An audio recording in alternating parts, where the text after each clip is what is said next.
bunga acuan tersebut. Ini yang ini berarti apa namanya? Ya ini hanya tambahan saja, namanya juga udah salah kan? Ya masa hanya kena bunga sebagaimana orang pinjam, tapi juga kena juga tambahannya, tapi hanya 20%. Gitu. Kalau sebelumnya kan langsung kenaikan 20%. Nah, untuk yang PPh kurang dipotong ya 100%. Ini apa namanya? 20% uplift faktor sama. Kemudian PPh dipotong tapi tidak di-store, tadinya 100% ya. Turun jadi 75%. Ini kok masih gede ya 75% ya. Kalau yang atasnya kan cuma sanksi bunga plus tambah uplift faktor ya. Ya. Kenapa? Karena PPh dipotong tapi tidak di-store itu mirip dengan orang yang mohon maaf yang korupsi ya. Karena kan saat Bapak Ibu semua dipotong pajak oleh pihak lain yang seharusnya di-store oleh negara tapi tidak dipotong atau tidak di-store, maka itu sama saja menggunakan uang negara. Bukan uang dia yang jadi TV untuk disetorkan tapi tidak disetor. Nah, itu menggunakan uang negara. Ini sanksinya tadinya 100% kenaikan menjadi 75%.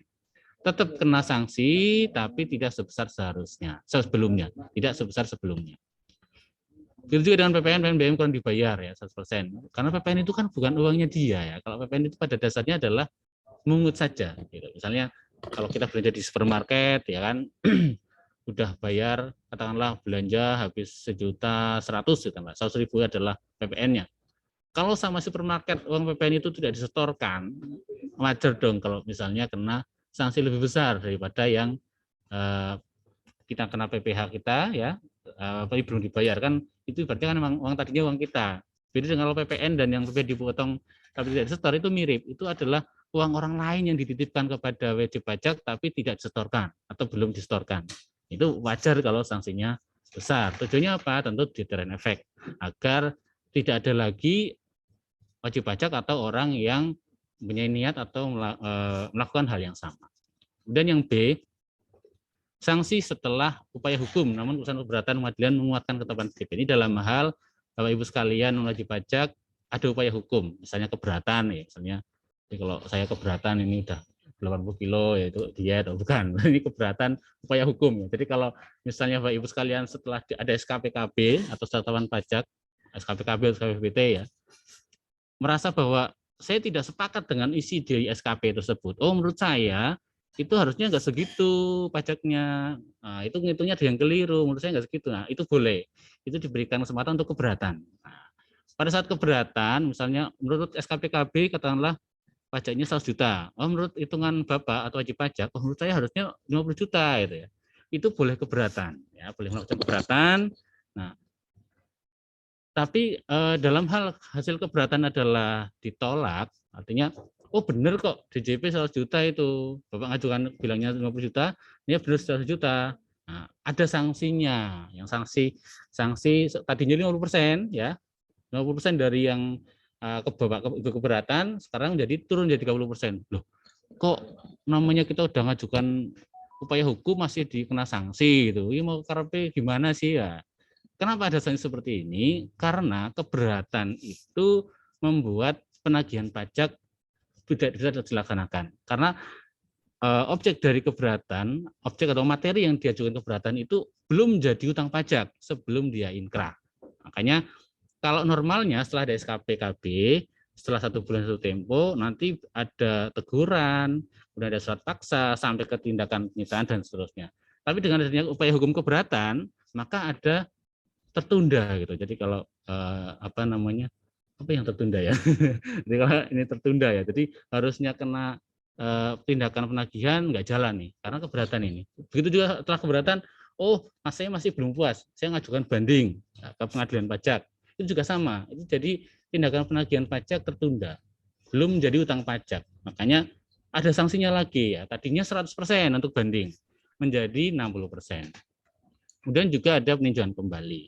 Tadinya 100%, jadinya 60%. Jadi ini memang lebih apa namanya tujuannya meringankan. Ya. Jadi meskipun juga ada ini merupakan jangan sampai orang melakukan upaya hukum dalam rangka untuk menunda pembayaran pajak, makanya ada sanksi. Tapi di sisi lain juga diturunkan nih, jangan terlalu besar sanksinya agar itu lebih adil lah buat wajib pajak gitu. Oh ya, sambil kita apa namanya kita bahas ini. Kalau ada Bapak Ibu sekalian yang mau ditanyakan bisa di kolom chat ya, nanti setelah di chat nanti kan udah bagus dan indah bisa ditempatin ya. Saya setelah di chat nanti, setelah di kolom chat ditulis nanti kita bahas setelah selesai pembahasan materi. Baik, kemudian juga ada pajak internasional. Ini juga mungkin cukup hal yang baru ya di tentuan kita, karena memang kita tidak lepas dari pergaulan internasional. Jadi di Indonesia juga masuk dalam OECD, yaitu organisasi-organisasi yang di situ membahas tentang perpajakan. Jadi secara global. Jadi di sana ada ketentuan pemberian bantuan penagihan. Ya, jadi termasuk juga permintaan bantuan penagihan. Artinya apa? Pada saat ada negara lain yang meminta bantuan penagihan kepada DJP dalam hal ini di Indonesia, misalnya ada Pak A ya, Pak Bagus misalnya ya, warga negara Eropa, kemudian ternyata dia lagi di Indonesia nih, padahal dia punya utang pajak gitu kan. Nah, ini orang Inggris ya, orang Inggrisnya tadi, orang Pak Bagus ini orang Inggris. Ada nggak ya Pak Bagus? Orang Inggris yang namanya Pak Bagus? Jadi ternyata di Indonesia nih, ya bukan kabur ya, mungkin nggak pulang-pulang gitu ya. Sudah 2 tahun kayak Bang Toyib nggak pulang-pulang. Nah, itu di Indonesia maka si Inggris ini bisa minta bantuan ke Dijen Pajak DJP ya di Indonesia untuk melakukan bantuan penagihan. Ini hal yang baru. Tadinya nggak ada. Jadi kan namanya kalau misalnya mereka nagih langsung ke sini kan biayanya besar ya. Nanti untuk pesawatnya segala macam habis nanti. Tapi dengan ada ketentuan ini, pihak dari negara lain bisa mengajukan bantuan untuk penagihan di Indonesia. Begitu juga sebaliknya. Misalnya Pak Eko ya, Pak Eko ini kan Pak Eko banyak ya. Pak Eko misalnya orang Indonesia, kemudian lagi misalnya bukan kabur, lagi dia pulang-pulang nih ke Prancis misalnya. Maka Indonesia bisa meminta bantuan ke Prancis untuk menagihkan utang pajaknya si Pak Eko yang ada di Prancis. Seperti itu. Dan ini bersifat resiprokal ya, artinya timbal balik. Jangan sampai mau enaknya saja gitu. Mau minta bantuan saja tapi nggak mau dimintai bantuan. Nah, itu meskipun itu ada mungkin di bagian orang-orang yang seperti itu ya, ini kalau di negara itu nggak kayak gitu. Harus ada timbal balik. Kalau enggak ya enggak gitu. Nah, ini di aturan pajak internasional sedemikian untuk kasus penagihan pajak global. Dan juga terkait mutual agreement procedure ya, ini terkait dengan transfer pricing. Dalam hal ada pelaksanaan prosedur persetujuan bersama ya, jadi kalau misalnya namanya perusahaan yang global itu mesti biasanya ada transfer biaya ya. Jadi biayanya mungkin karena ada hubungan istimewa, mungkin belum wajar dan sebagainya, maka dalam hal ada yang belum disetujui maka perlu mengajukan persetujuan bersama antara DJP termasuk dengan negara lain ya. Baik itu dengan wajib pajak maupun dengan otoritas pajak negara lain. Nah, ini dalam hal sampai dengan putusan banding atau persetujuan kembali itu sudah diucapkan atau sudah selesai, namun dalam putusan tersebut tidak ada atau tidak terkait dengan materi yang diajukan persetujuan bersama atau MAP ini, maka itu dilanjutkan kembali. Tapi dalam hal materi dalam banding atau PK itu terkait dengan MAP ini, maka ya itulah yang digunakan. Dan juga konsensus macam global ya benar-benar untuk membentuk atau melaksanakan perjanjian atau kesepakatan di bidang perpajakan dengan mitra atau bilateral maupun multilateral. Ini ya karena kan hampir semua negara saat ini sama-sama menjadikan pajak sebagai tulang punggung dari penerimaan negaranya. Makanya saling bekerja sama, baik itu penghindaran pajak berganda ya, jangan sampai di sini senang, di sana senang, ya di sini nggak kena pajak, di sana nggak kena pajak, ataupun di sini susah, di sana susah gitu. Di sini kena pajak, di sana juga kena pajak. Nah, untuk menghindari hal-hal seperti itu, maka ada penghindaran pajak berganda. Oh, diatur. Oh, di sini sudah kena sekian persen, oh berarti sana sekian persen. Misalnya kayak dividen atau setiap negara itu berbeda. Ya, jadi negara ini Indonesia dengan negara Malaysia, Indonesia dengan negara Belanda dan seterusnya itu berbeda-beda. Termasuk juga pencegahan pengurusan dosis pemajakan dan pergeseran laba. Ini jangan sampai di sini menjadi negara tempat untuk yang rugi ya, misalnya kan ada perusahaan multinasional ya, Indonesia, di Belanda dan seterusnya. Indonesia itu bagian yang untuk rugi saja, labanya di negara yang tax haven countries atau negara yang lainnya, itu menghindari hal seperti ini. Kemudian juga termasuk pertukaran informasi perpajakan. Nah, ini untuk kedepannya jangan kaget kalau misalnya ada orang yang punya penghasilan dari negara-negara lain, tiba-tiba ada surat dari kantor pajak yang kok tahu ya saya punya dodolan dawet di Jepang misalnya, tahu dari mana ini DJP-nya. Ini jangan kaget karena ada pertukaran informasi perpajakan. Jadi memang harapannya agar kita semua bisa melaporkan perpajakan kita secara benar. Oke. Kemudian selanjutnya terkait dengan kuasa wajib pajak ya. Kuasa wajib pajak ini juga yang cukup signifikan ya perubahannya, bahwa di sana di pasal 32 ayat 3A, bahwa untuk keadilan dan kepastian hukum, kuasa wajib pajak dapat dilakukan oleh siapapun sepanjang memenuhi persyaratan kompetensi menguasai bidang perpajakan. Pengecualian syarat diberikan jika kuasa yang dituju merupakan suami, istri, atau saudara semenda 2 derajat. Ini tadinya belum diatur. Pengecualian ini tadinya tidak ada. Artinya apa? Tadinya seorang kuasa harus memenuhi persyaratan kompetensi, yaitu diantaranya punya sertifikat privat atau pendidikan perpajakan tertentu, mungkin diploma 3 atau S1 dan seterusnya. Tapi dengan undang-undang HPP ini untuk orang pribadi, persyaratan tersebut dikecualikan. Artinya apa? Artinya meskipun tidak punya privat, meskipun dia tidak punya ijazah perpajakan D3 atau S1, dia boleh menjadi kuasa bagi orang pribadi yang merupakan suami, istri, atau keluarga saudara atau semenda 2 derajat. Ini menarik ini. Jadi kalau misalnya seorang suami bisa diwakili istrinya, istri bisa diwakili suaminya. Kemudian juga atau keluarga saudara. Nah, ini kalau saudara, terminologi saudara kita kembali ke KUH Perdata ya. Di Perdata saudara itu artinya adalah yang memiliki hubungan darah. Kemudian semenda itu yang memiliki hubungan pernikahan atau perkawinan. Nah, ada lagi tambahan 2 derajat. Nah, 2 derajat. Kalau istilah saudara 1 derajat atau 2 derajat, kalau kita di ketentuan tentang hibah ya, mungkin Bapak Ibu sekalian yang pernah terkait dengan hal itu ya, hibah itu ada aturan hibah hanya untuk garis lurus 1 derajat, saudara garis lurus 1 derajat. Nah, ini di sini tidak diatur nih garis lurus apa garis miring gitu, atau garis vertikal atau horizontal atau vertikal horizon yang enggak diatur. Artinya apa? Artinya kalau kita mengacu undang-undang HPP ini ya, dalam hal tidak belum, karena memang belum ada ketentuan lebih lanjut tentang ini.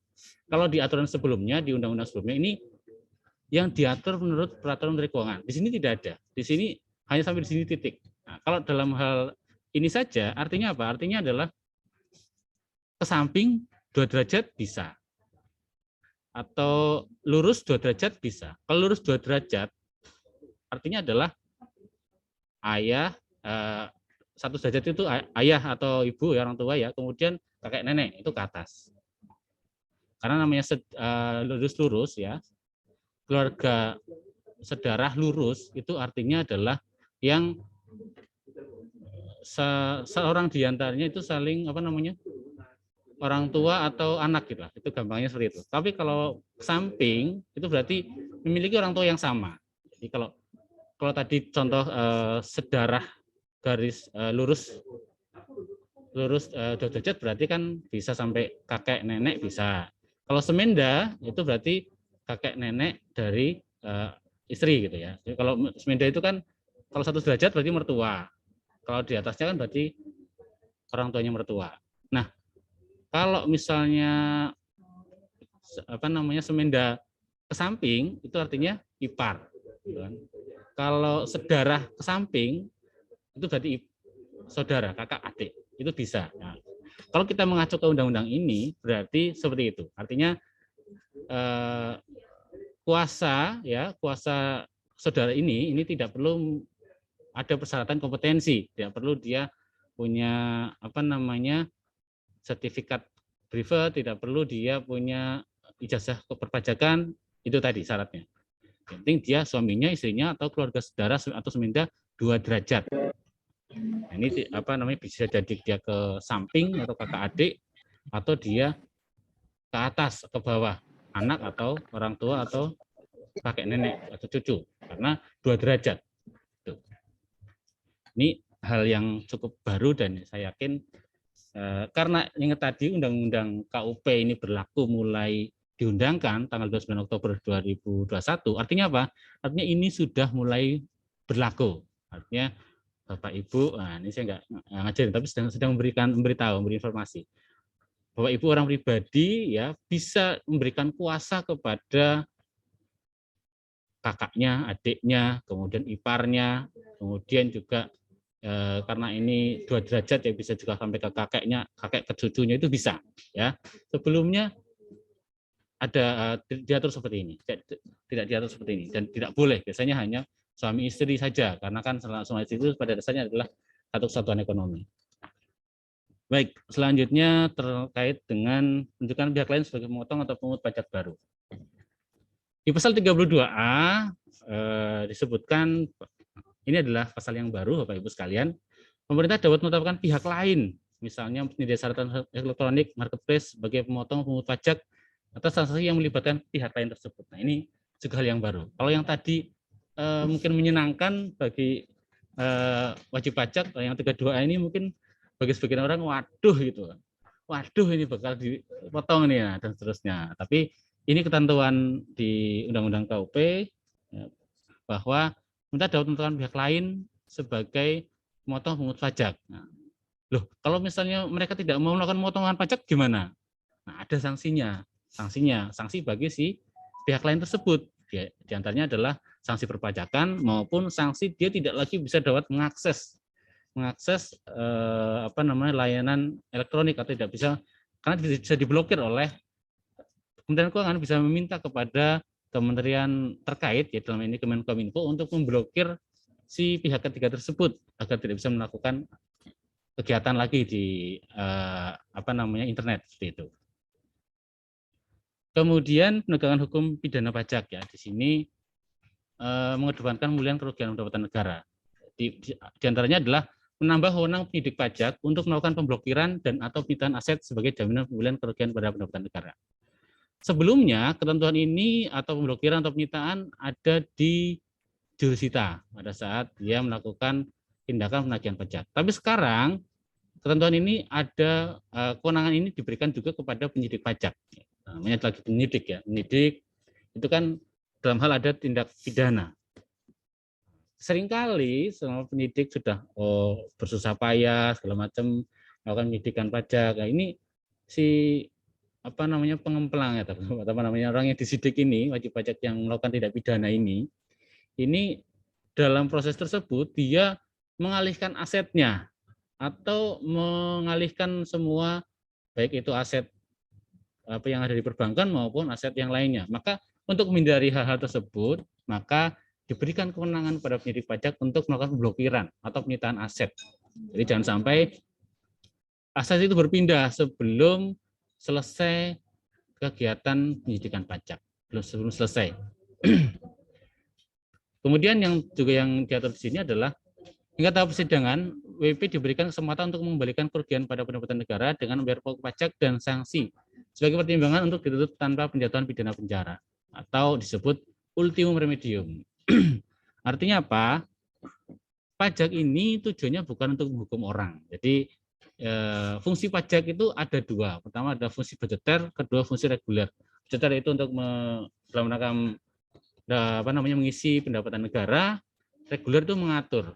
Nggak ada itu di fungsi pajak itu menghukum, itu nggak ada. Makanya karena tujuan dari undang-undang pajak adalah tidak ada untuk menghukum orang, mempidanakan orang, maka dalam hal wajib pajak yang dikenakan sedang disidik atau terindikasi ada tindakan pidana, tapi kemudian dia mau mengembalikan kerugian pendapatan negara dan membayar pokok pajak dan sanksinya, maka atas semua tersebut penuntutan atau tindakan penyidikan bisa dihentikan. Makanya di sini disebutkan wajib pajak diberikan kesempatan untuk membalikan kerugian pada pendapatan negara. Jadi kalau pidana pada umumnya ya, itu mau misalnya pidana korupsi, meskipun kamu sudah mengembalikan, tetap pidananya tidak akan hilang. Itu pidana korupsi. Tapi kalau di pidana pajak tidak, karena tujuan dari undang-undang pajak bukan untuk menghukum orang sebagaimana kalau misalnya undang-undang pidana ya, karena kan undang-undang pidana adalah atas perbuatannya. Jadi kalau undang-undang pajak karena tujuannya adalah budgeter dan reguler, maka sepanjang wajib pajak mengembalikan kerugian negara plus sanksinya, maka bisa menjadi pertimbangan untuk pidananya tidak dilanjutkan. Ini penegakan hukum pidana pajak. Kalau di sebelumnya atas undang pidana pajak ini juga diturunkan ya. Ini dibedakan biar lebih mencerminkan asas keadilan. Yang pertama ada pidana itu ada kealpaan, ada kesengajaan, ada juga yang dibagi yaitu pembuatan faktur pajak atau bukti potong fiktif. Nah, ini antara alpa dan sengaja ini gimana? Nanti semua orang saya alpa ini atau saya nggak sengaja ya, dan seterusnya. Ini yang membuktikan adalah pengadilan. Jadi bukan ranah saya nggak sengaja, saya alpa dan sebagainya, tidak. Tapi ini yang membuktikan adalah pengadilan. Nah, di sini derajatnya berbeda antara alpa, sengaja, kemudian pidana pajak, pembuatan faktur pajak atau bukti utang fiktif. Ya, kalau pidana pajak karena alpa, maka kalau dulu disamakan. Kalau sebelum undang-undang HPP itu disamakan. Pokok pajaknya tambah sanksi 4 kali pajak kurang dibayar. Nah, dengan undang HPP ini agar lebih mencerminkan rasa keadilan, maka dibedakan. Kalau dia alpa, ya baru pertama kali, maka bayar pokok pajak plus sanksi 1 kali pajak kurang dibayar. Kemudian kalau pidana pajak kesengajaan, yaitu sanksinya menjadi pokok pajak plus sanksi 3 kali pajak kurang dibayar. Nah, kemudian nih untuk pembuatan faktur pajak atau bukti potong fiktif, maka dia tetap pokok pajak plus sanksi 4 kali pajak kurang dibayar. Kenapa ini tetap besar ya? Karena pada dasarnya tidak ada orang yang buat faktur pajak tapi nggak sengaja gitu, alpa itu nggak ada. Itu mesti sudah berniat untuk melakukan tindak pidana buat faktur pajak atau bukti potong fiktif ya. Itu artinya kan sama aja mengambil keuangan negara dengan dokumen yang fiktif. Makanya wajar kalau hukumannya lebih keras. Kemudian revisi penambahan pasal pidana dalam undang HPP ya, ini diantara revisinya ya. Kenapa sih? Karena kalau di saat ini ada disparitas pemahaman daluarsa dan perusahaan permulaan. Ini kemudian ada ultimum remedium 44B tidak punya dimanfaatkan wajib pajak. Jadi Bapak Ibu sekalian, tadi sudah saya singgung tentang ultimum remedium bahwa penggunaan tindak pidana adalah langkah hukum terakhir yang digunakan oleh DJP dalam rangka penegakan undang-undang pajak. Jadi sepanjang dia masih wajib pajak itu masih bisa dibina, dilakukan secara administratif ya dengan sanksi administratif. Tapi dalam hal memang tidak ada niat baik dan kemudian sudah dihimbau dan seterusnya tidak melaksanakan kewajibannya atau bahkan melakukan tindak pidana sebagaimana yang tadi, maka baru tindak pidana itu dilanjutkan. Nah, kemudian ternyata selama ini pidana denda sebagian besar disubsidi pidana kurungan. Biasanya kan si A dijatuhi hukuman katakanlah sanksi sekian miliar, subsidiar katakanlah sanksi 4 miliar, subsidiar 6 bulan kurungan. Nah, misalnya itu kan berarti pengganti. Jadi banyak ternyata yang lebih milih kurungan gitu. Daripada saya bayar 4 miliar, mending bukan saya, daripada bayar 4 miliar misalnya yang lain itu. Daripada bayar 4 miliar mending dikurung 6 bulan misalnya. Nah, kalau seperti itu kan berarti tidak tercapai tujuan dari undang-undang pajak yang dia adalah mengumpul keuangan negara gitu. Makanya di sini sekarang dengan undang-undang HPP ini pidana denda tidak bisa disubsidiar. Jadi denda pidana tidak bisa disubsidiar. Kemudian juga ada perkara hukuman pidana sebagian besar berakhir di pidana fisik tanpa ada pemulihan kerugian pada pendapatan negara. Nah, ini karena memang selama ini orang yang dikenakan pidana banyak yang lebih memilih hukuman fisik gitu ya, karena kan oh ini daripada besar banget nih, misalnya tadi 4 miliar, mending dikurung misalnya. Nah, itu kan jadi rugi banyak untuk sampai ke dalam pidana saja sudah cukup biaya yang dikeluarkan, tapi pada akhirnya tidak ada penerimaan negara yang atau tidak ada pemulihan dari kerugian negara. Oke.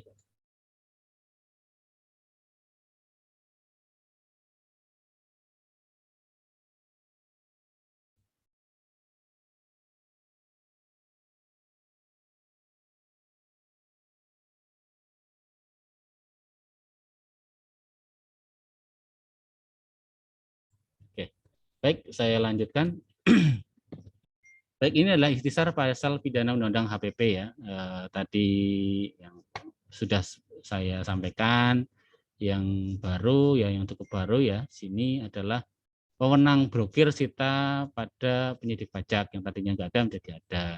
Kemudian penghentian penyidikan pajak, kemudian juga ada nomor 6 ini belum diatur pidana denda tidak subsidiar. Nah, sekarang dengan Undang HPP pidana denda tidak disubsidiar dan wajib dibayar oleh terpidana. Kemudian juga ada nomor 7, kalau sebelumnya tidak diatur tentang in absentia, jadi kalau sekarang artinya adalah kalau belum diatur ya berarti harus hadir gitu ya. Tapi kalau sekarang dalam HPP dalam hal terdakwa meskipun dia tidak hadir tetap bisa dilakukan perkara bisa dilanjutkan dan diputus pengadilan atau in absentia. Oke, kita lanjut ke selanjutnya yaitu pajak penghasilan ya. Ini sampai jam 5 nggak apa-apa ini ya. Baru satu klaster udah setengah jam lebih. Baik, pajak penghasilan. Mudah-mudahan Bapak Ibu semua nggak bosan. Saya juga meskipun capek juga tetap bisa melanjutkan ya. Baik, kita ke pajak penghasilan. Pajak penghasilan diantara ya perubahannya adalah pertama tarif PPHOP. Tarif pajak orang pribadi ada perubahan. Yaitu dari adanya bracket pajak penghasilan yang berubah. Tujuannya apa? Tentu agar mendapatkan keadilan. Seperti apa ya? Nanti kita lebih jelas ya. Kemudian juga ada batas peredaran bruto. Nah, ini juga baru nih Bapak Ibu sekalian. Tadinya nggak ada. Tadinya hanya ada PTKP.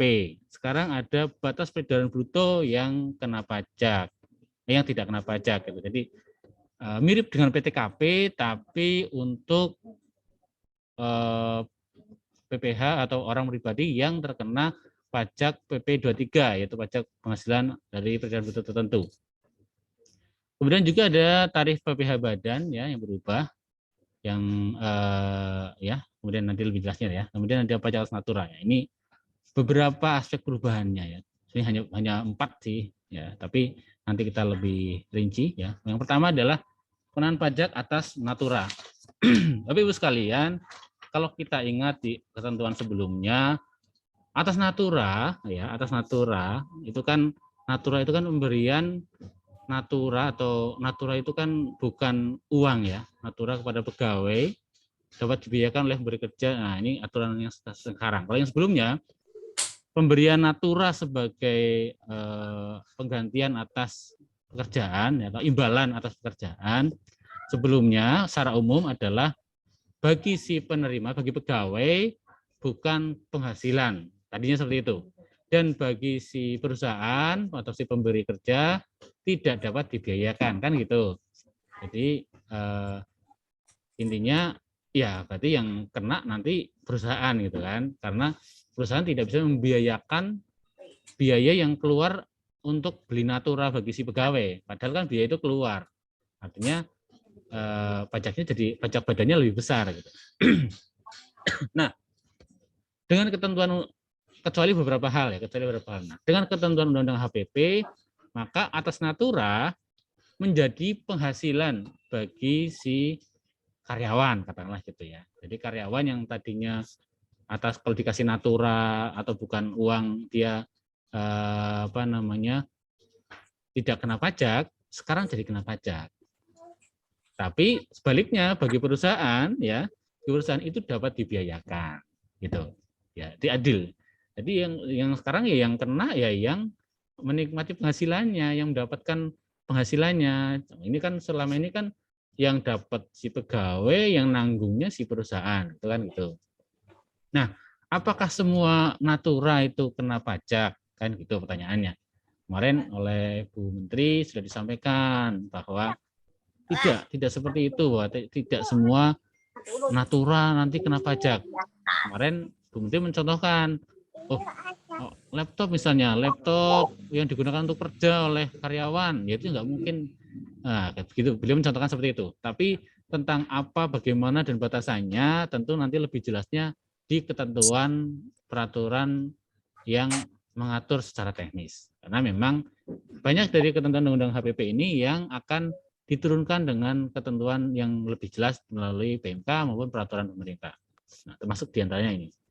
Nah, di sini di aturan ini ya, natura kepada pegawai dapat dibiayakan oleh pemberi kerja. Itu pertama, dan merupakan penghasilan bagi pegawai. Jadi oleh si perusahaan itu jadi biaya, mengurangi pajak si perusahaan, dan bagi si karyawan itu jadi penghasilan yang menambah pajaknya si karyawan, dipotong ke karyawan. Nah, tapi tidak semua. Di antaranya adalah yang bukan merupakan penghasilan bagi penerima, jadi meskipun tetap bisa dibiayakan oleh si perusahaan, tapi bukan penghasilan bagi karyawan, nggak jadi nambah pajaknya si karyawan. Itu menyediakan makan minum bagi seluruh pegawai.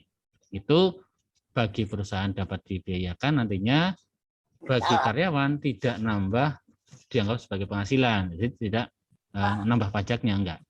Yang kedua, natural daerah tertentu. Ini ada ketentuannya nanti. Kemudian natural harus pekerjaan, contoh keselamatan kerja atau seragam. Ini kemudian D, natural yang berasal dari APBN APBD. Kemudian E, natural dengan jenis dan persen tertentu. Nah, ini yang kita belum ada ketentuan lebih lanjutnya, jadi kita belum bisa menyampaikan detailnya, menunggu ketentuan, tapi inilah secara umum perubahannya terkait dengan natura. Yaitu pertama, kemudian natura pada pegawai dapat dibiayakan. Tadinya nggak dapat dibiayakan. Secara umum tadinya nggak dapat dibiayakan, kecuali ada beberapa hal yang bisa dibiayakan dengan ketentuan ya. Tapi secara umum tadinya nggak bisa dibiayakan. Tapi sekarang bisa dibiayakan oleh perusahaan. Kemudian yang kedua, melakukan penghasilan bagi pegawai atas aturan nanti di atas batasan tertentu ya. Ketentuannya nanti kita tunggu bersama. Ya. Kemudian yang selanjutnya adalah tarif PPh orang pribadi. Tarif PPh orang pribadi ya untuk yang saat ini berlaku yaitu lapisannya 5% sampai dengan 50 juta kena 5%, kemudian dan sebagaimana yang ada di layar di atas 500 juta 30%. Ini yang berlaku saat sebelum Undang-Undang HPP. Nah, berdasarkan Undang-Undang HPP ya, berdasarkan Undang-Undang HPP yang mulai berlaku untuk pajak penghasilan adalah tahun pajak 2022 1 Januari, maka ini lapisan tarifnya berubah ya, lapisan tarifnya berubah. Jadi yang kena 5% tadinya sampai dengan 50 juta, sekarang dengan Undang HPP sampai dengan 60 juta. Jadi ini apa namanya lebih meringankan atau menguntungkan bagi yang penghasilannya lapis bawah gitu, katakanlah gitu. Kemudian perubahan lainnya adalah yang tadinya yang terkena 30% adalah semua yang di atas 500 juta. Tapi dengan Undang HPP yang kena 30% hanya sampai 5 miliar. 500 juta sampai dengan 500 juta sampai dengan 5 miliar 30%. Di atas 5 miliar kenanya 35%. Jadi kena pajak 5% lebih tinggi. Nah, jadi mohon maaf bagi para sultan ya, Bapak Ibu sekalian yang sultan ya, ini itu lebih banyak kontribusinya nanti ke negara ya Bapak Ibu sekalian. Nah, bagi kita semua termasuk saya yang masih ini lapisan bawah ya, ini dapat keuntungan lebih yaitu dengan 10 juta kena lebih lebih kecil ya. Tadinya yang sampai 60 juta kena 5%, sampai dengan 50 juta tadinya kena 5%, di atas tadinya sampai dengan 10 juta, di atas 50 juta sampai dengan 60 juta tadinya masih kena 15% ya. Sekarang sampai dengan 60 juta kena 5%. Artinya 10 juta kali dengan untung berapa nih? 10 juta kali 10% ya, berarti 10 juta kali 10%. Nah, itu lumayan tuh. 1 juta ya, 10 juta kali itu. Nah, itu bagi para ini ya, apa namanya? proletar ya, proletar ya, itu dapat tambahan lebih dari pemerintah. Dan bagi para borjuis ya mohon maaf ini diberikan kesempatan untuk memberikan kontribusi lebih kepada negara dengan lapisan tarif yang lebih tinggi. Kemudian PTKP-nya gimana? PTKP tidak berubah ya. Ini PTKP terakhir berubah tahun 2016 kalau nggak salah ya. Itu nah ini sampai sekarang tidak berubah karena memang sudah cukup tinggi ya, sudah cukup tinggi. Kemudian PTKP-nya ya masih 4,5 juta ya per untuk wajib pajak sendiri, kemudian juga status wawin juga masih 1,5 juta. Kemudian tanggungan juga untuk wajib pajak sendiri 54 juta setahun, kemudian untuk tanggungan 4,5 juta per orang maksimal 3 orang, status kawin 4,5 juta setahun ya.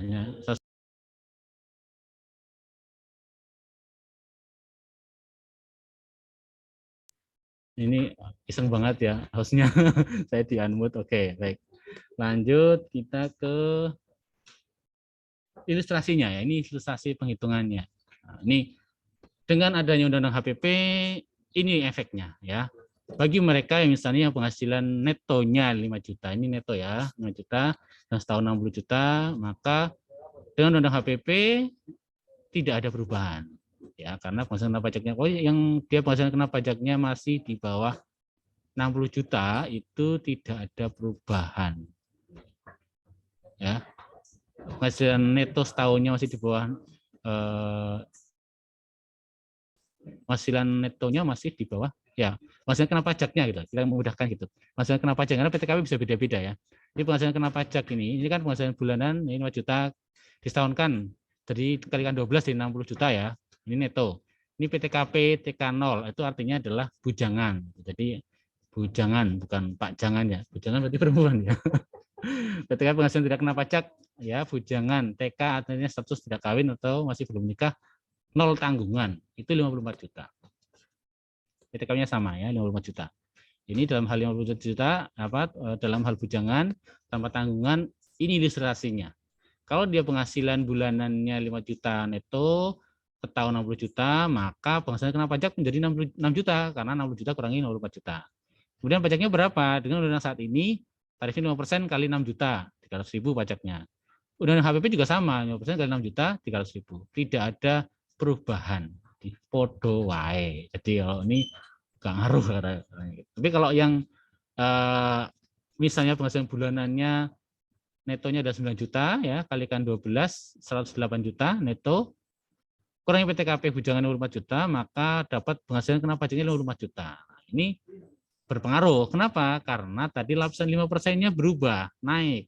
Tadinya penghasilan 5% hanya, tarif 5% hanya sampai 50 juta. Sekarang sampai 60 juta. Makanya dengan undang HPP, yang 24 juta ini semuanya dikalikan 5%.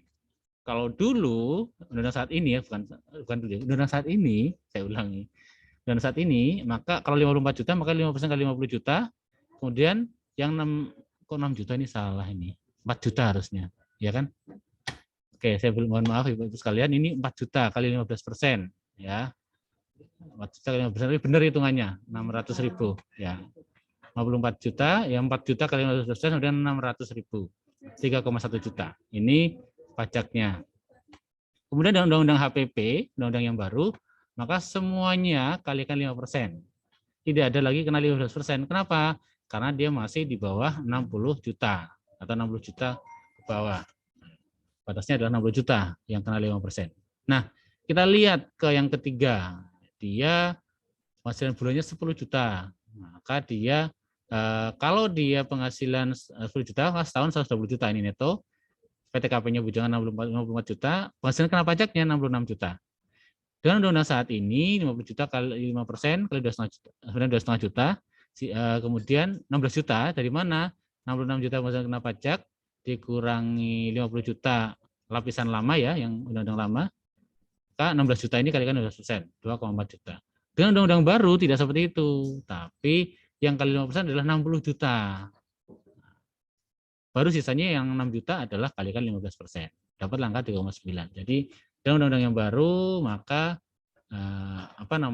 ini sangat diuntungkan ya. Kemudian juga kalau yang misalnya penghasilan 15 juta, ya, ini seperti ini Bapak Ibu sekalian. Ini undang-undang saat ini ya, batasannya yang kena 5% adalah 50 juta, dengan undang yang baru yang kena 5% adalah 60 juta. Jadi efeknya berbeda pajaknya. Oke. Baik, tapi ini enggak ada ilustrasi untuk yang di atas 6 miliar, di atas 5 miliar ya. Ya, karena di atas 5 miliar otomatis nanti lebih tinggi. Ya. Oke, Bapak Ibu sekalian, ini kenapa kok setting terus? Oke. Oke, lanjut ke badan. Kalau tadi PPh orang pribadi, kita ke tarif badan. Undang-undang pajak yang baru, yaitu Undang-Undang Harmonisasi ini, mengatur juga tentang perubahan tarif badan. Jadi, kalau di Undang-Undang PPh sebelumnya, ya yang berubah dengan Perpu 1 2020, Junto Undang-Undang 2020, itu tarif badan turun tadinya ya.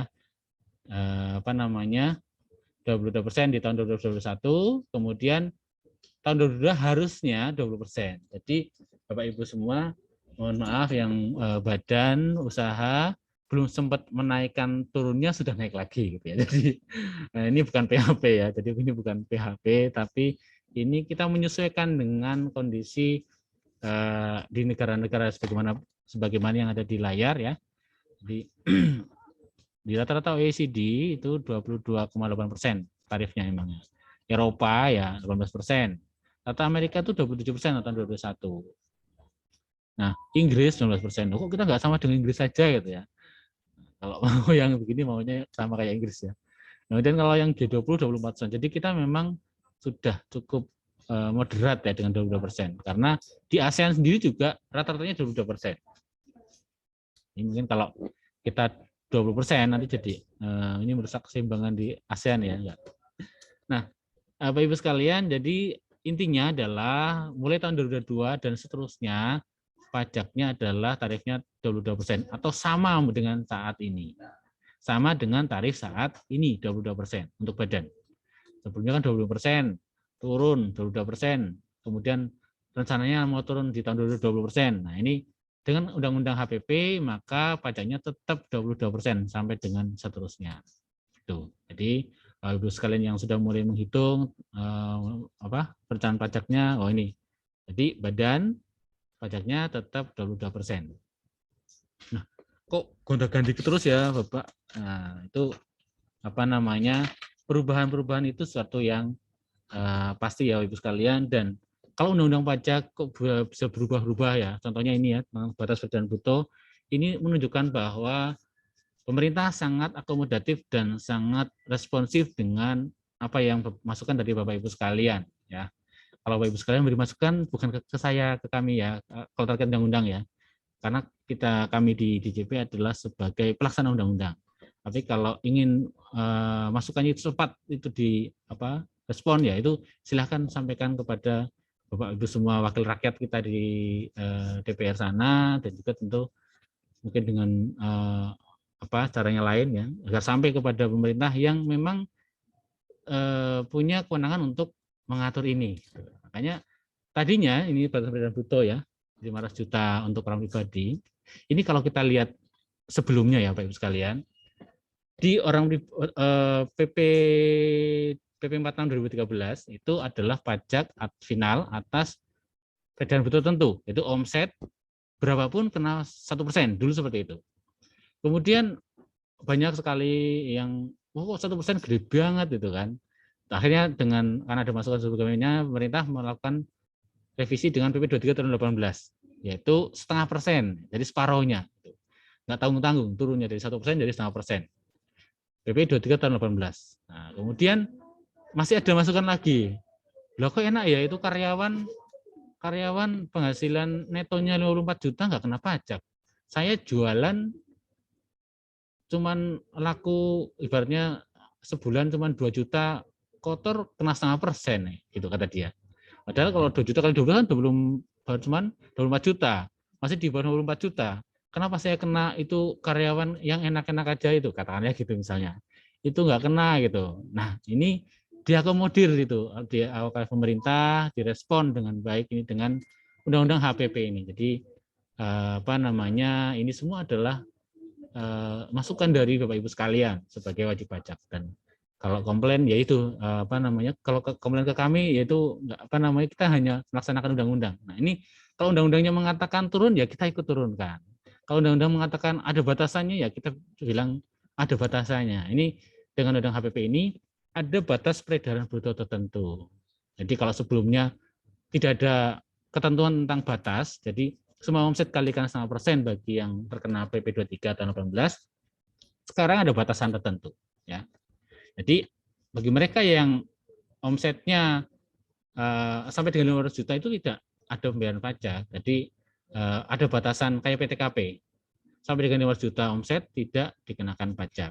Seperti ini ada ilustrasi penghitungannya Ibu sekalian ya. Misalnya Tuan A ya, jualan kopi pada tahun 2022, undang-undang HPP ya. Misalnya di sini ya, katakanlah kita omsetnya ya di sini setiap bulannya 100 juta. Flat katakanlah gitu. Kalau namanya omset sebenarnya sih kayaknya nggak ada ya, yang bulat dan sama selama setahun, tiap bulan itu nggak ada. Nah, yang ada begini flat itu biasanya anak kos ya, diberikan jatah sama tiap bulan sama orang tuanya. Kamu nih sebulan 500.000 itu sama gitu, itu mungkin. Tapi kalau orang usaha omsetnya flat selama setahun itu kayaknya nggak mungkin itu. Tapi ini kita hanya untuk ilustrasi agar mudah dimengerti dan mudah dipahami. Jadi misalnya omset Januari 100 juta. Kumulatif artinya dia selama setahun, ini sampai dengan Januari ya masih 100 juta. Dan batasan tidak kena pajaknya, brutonya itu 500 juta. Nah, artinya peredaran usaha kena pajak ya dengan undang-undang baru itu nol. Berarti nol? Karena nggak kena kan, 100 juta masih lebih kecil daripada 500 juta. Nah, maka PPh final terutang setelah undang-undang HPP ini nol, nggak kena pajak. Tapi kalau undang-undang yang sekarang atau undang yang lama itu masih kena 0,5%, yaitu 500.000. Gitu. Dan undang yang lama 500.000, tapi dengan undang yang baru nol. Bulan Februari ya, misalnya omsetnya juga 100 juta. Omset kumulatifnya berapa? 200 juta. Dari mana? Januari dan Februari. 100 juta jadi 200 juta. Peredaran brutonya batasannya 500 juta. Oh, masih di bawah 500 juta. Berarti masih belum kena pajak. Kalau pakai undang-undang yang lama masih kena 500.000. Tiap bulan 500.000 terus. Januari 500.000 dan seterusnya. Nah, ini sampai dengan bulan Mei ya, sampai bulan Mei. Kenapa? Karena sampai dengan bulan Mei totalnya jadi berapa? Kumulatif 500 juta. Jadi sampai dengan bulan Mei total peredaran usaha 500 juta karena Januari 100 juta, Februari 100 juta sampai dengan Mei 500, total 500 juta. Peredaran usahanya kena pajak berapa? Nol. Kenapa? 500 juta kurangi 500 juta sampai dengan nol. PPh-nya masih nol. Nah, kalau pakai undang-undang yang lama atau yang berlaku saat ini itu masih kena tiap bulannya 500.000 ya, 500.000. Tapi undang-undang yang baru, undang-undang HPP sampai dengan Mei masih nol. Masa Mei ya, Mei. Kemudian Juni, nah ini Juni. Omsetnya masih 100 juta. Kumulatifnya berapa? 500 juta plus 100 juta Juni jadi 600 juta. Peredaran brutonya 500 juta berarti peredaran usaha yang kena pajak berapa? 100 juta. PPh-nya berapa jadinya? 100 juta kali 0,5%, 500.000. Baru mulai kena pajak di bulan Juni. Kalau dengan undang yang lama dari Januari udah kena. Kalau dengan undang-undang baru di bulan Juni dia kena pajak. Kenapa? Karena omsetnya setiap bulan 100 juta sama. Karena dia baru di atas 500 juta omsetnya di bulan Juni. Dan seterusnya seperti itu hitungannya. Nah, perbandingannya kalau kita lihat di sini, dengan omset 100 juta tiap bulan, total 1,2 miliar omset ya, saya ulangi omset, peredaran usaha, kotor, itu pajaknya 6 juta kalau pakai undang-undang yang lama. Dan undang-undang yang baru, 3,5 juta pajaknya. Jadi hampir separuhnya ya, sangat membantu sekali. Terus bagaimana kalau misalnya omset setahun cuma 300 juta, ya sudah. Tidak ada yang dibayar, tinggal lapor saja gitu. Karena memang batasannya ada 500 juta setahun. Terus tahun depan gimana Pak? Misalnya ini kan tahun 2022 misalnya. Tahun 2023 gimana? Ya sama kayak gini. Karena ini tidak seperti kayak apa namanya, batasan yang udah kayak PPN itu ya, 4,8 miliar. Habis itu kena PPN, PKP. Dan berikutnya apa namanya, PPN terus enggak. Ini beda.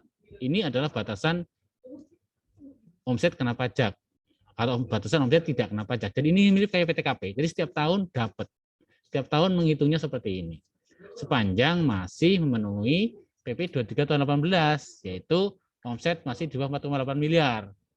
Kalau sudah di atas 4,8 miliar, otomatis tahun berikutnya tidak lagi menggunakan hitungan seperti ini, tapi menggunakan tarif umum, ya, menggunakan pembukuan.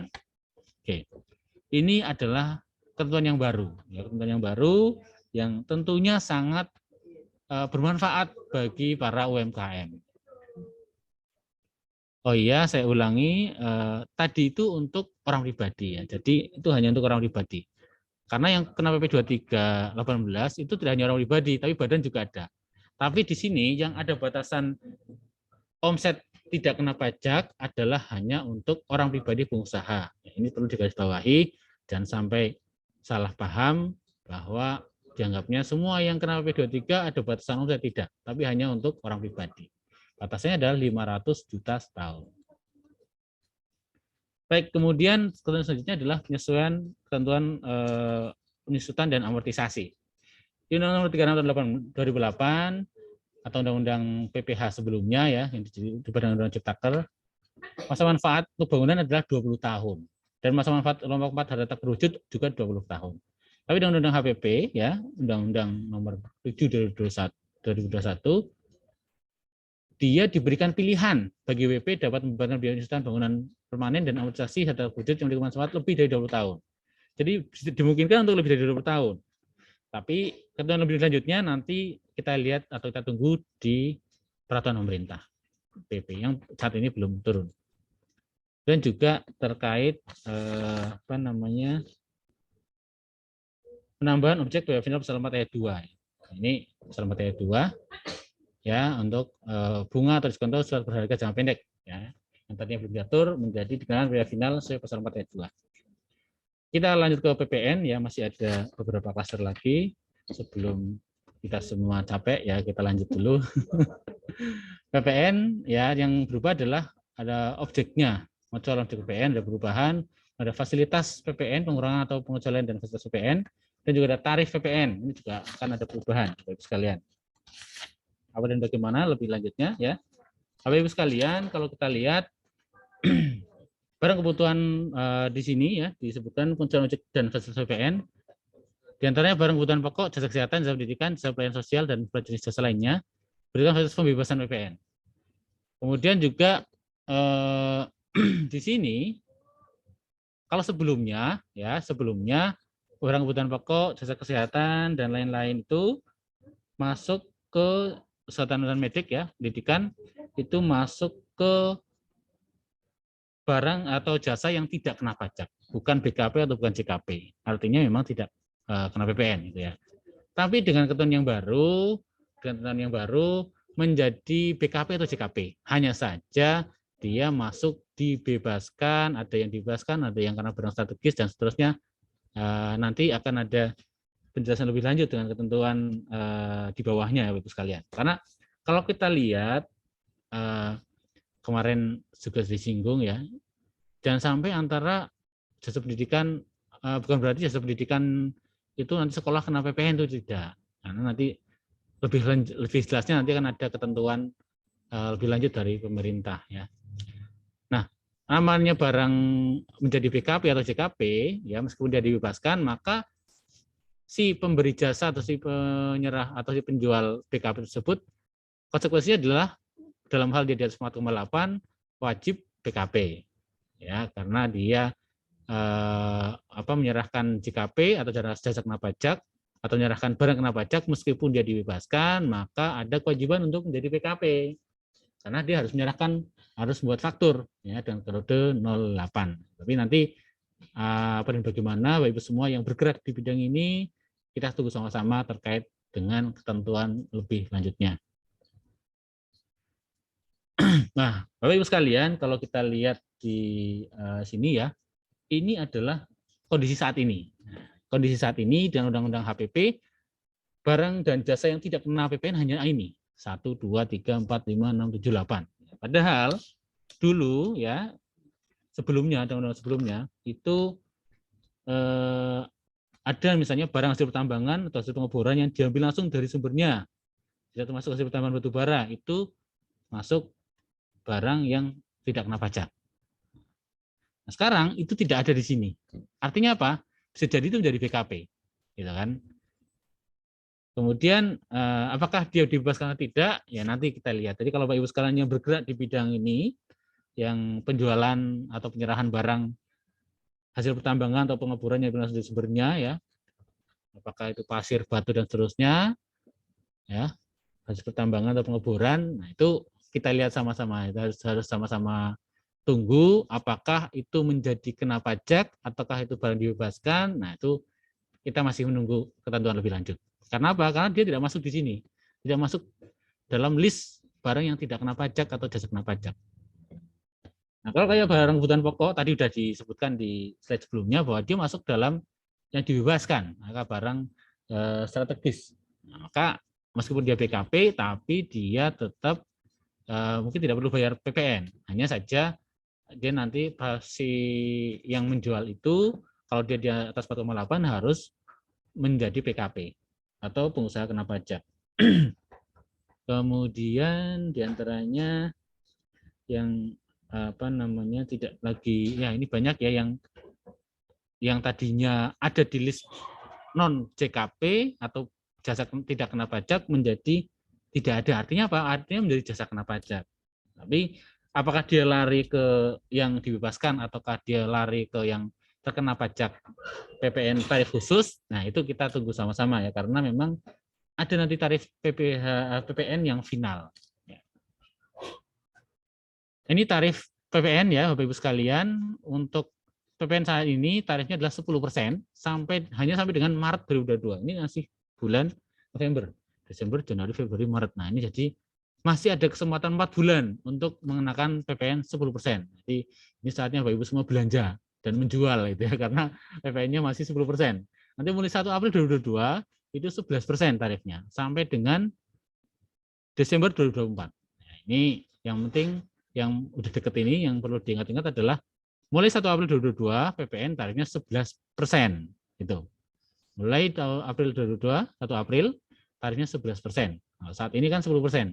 Nah, ini kan ada perubahan tarif PPN. Kemudian juga ada tarif khusus ya. Jadi ada tarif khusus ini untuk kemudahan dalam penghutang PPN atas barang jasa tertentu, sektor usaha tertentu. Nah, sektor usahanya apa, barang jasanya apa, nanti akan ada di PMK, diatur lebih lanjut PMK. Kita sama-sama tunggu ya. Tarifnya ada yang 1%, 2% atau 3% dari omset dan bersifat final. Nah, ini kalau selama ini yang final adalah PPH, ini ada PPN final juga.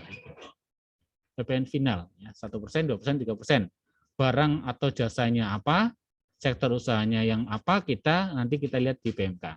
Tapi ini kita sampaikan dulu biar Bapak Ibu sekalian tidak kaget loh. Nanti kata air saya kena PPN 2% ya. Mana ada PPN 2% misalnya. Nanti kalau dari sampaikan begini kan, oh iya berarti saya kena yang tarif khusus nih dengan Undang-Undang HPP. Ini PPN. Nah, kita ke yang mungkin sudah ditunggu-tunggu oleh Bapak Ibu sekalian tentang program pengungkapan sukarela. Program pengungkapan sukarela yang kata orang teks amnesty jilid 2, tapi ini beda ya. Ini program pengungkapan sukarela. Program pengungkapan sukarela itu adalah pemberian kesempatan kepada wajib pajak untuk melaporkan atau mengungkapkan kewajiban pajakan yang belum dipenuhi secara sukarela melalui pembayaran PPh. Jadi ini masuknya PPh sama kayak teks amnesty ya, dia PPh juga. Berdasarkan pengungkapan harta yang tidak atau belum sebenarnya dilakukan oleh peserta program TA. Ini jadi yang pertama adalah untuk yang pernah ikut TA tapi belum diungkapkan ya. Dan yang kedua adalah pembayaran PPh berdasarkan pengungkapan harta yang belum dilakukan seperti tahunan orang pribadi tahun pajak 2020. Ini yang kedua adalah untuk yang orang pribadi tahun pajak 2020. Kapan program ini dilaksanakan? 1 Januari 2022, 30 Juni sampai dengan 30 Juni. 6 bulan saja. Ini catat tanggalnya. 1 Januari sampai dengan 30 Juni 2022. Ini masih ada waktu 1 atau 2 bulan, 1,5 bulan lagi untuk siap-siap ya Bapak sekalian. kesempatannya juga luas sampai dengan 6 bulan untuk program pengungkapan sukarela ini. Nah, terdiri dari 2 kebijakan ya, tadi sudah saya sebutkan ya. Yang pertama adalah orang pribadi dan badan, tapi khusus untuk peserta TA. Basisnya apa? Yaitu aset per 31 Desember 2015. Ini yang belum diungkap saat TA. Nah, syaratnya ya dia harus peserta TA sebelumnya, tax amnesty sebelumnya. Kalau tidak ikut ini ya nggak bisa. Dia badan hanya bisa ikut yang ini. Ya, badan hanya bisa ikut untuk yang sebelumnya udah ikut TA, tapi asetnya ada yang belum diungkap saat TA. Aset tersebut diperoleh sebelum Desember 15 seperti itu. Sebelum 31 Desember 2015. Kemudian tarifnya berapa? 11% untuk deklarasi luar negeri, ya 11% untuk aset yang di luar negeri dan tidak dibawa ke Indonesia.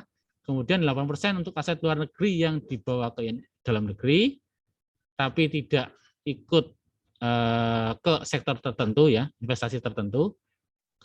Juga aset dalam negeri yang tidak diinvestasikan dalam surat berharga negara, hilirisasi ataupun sumber daya alam terbarukan. Nah ini kemudian yang 6% untuk aset luar negeri yang ditaruh di dalam negeri dan diinvestasikan dalam SBN atau surat berharga negara, hilirisasi dan renewable energy. Termasuk juga aset dalam negeri. Itu.